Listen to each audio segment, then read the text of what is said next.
Okay, for this step in the tutorial, I'm going to show you how to sew your two edges together. Make sure that all your settings are just right. You can do this on a test piece of fabric. I have all of my upper threads and lower threads set on a number 4 tension and on a number 2 for the stitch width. You can start with either your presser foot up or down, and you can do the chain stitching so that you're not continually stopping. It's an assembly line method that I learned when I was doing quilting. I am doing these wrong sides together because I'm not going to turn and top stitch them. If you're going to turn and top stitch them, do them wrong sides together.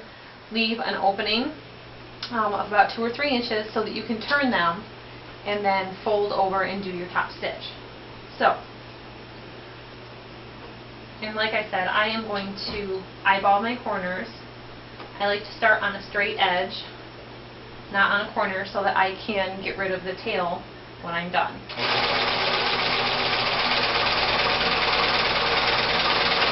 And I have my blade down to cut my edges to make sure that they're all even.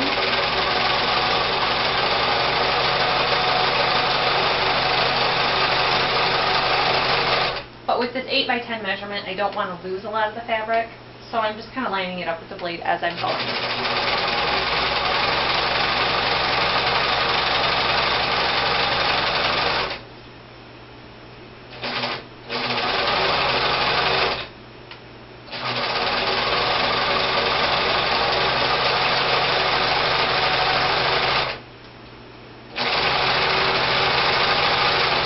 You're coming to that corner, start to turn your fabric.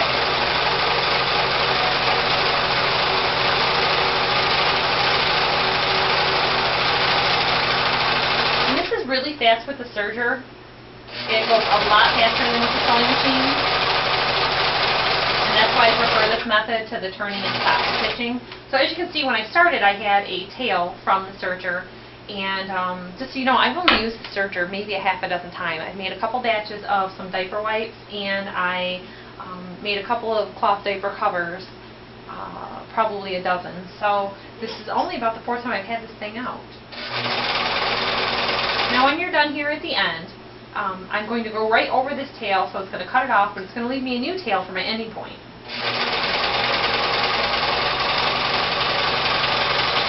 So to finish, at this point I've got the tail.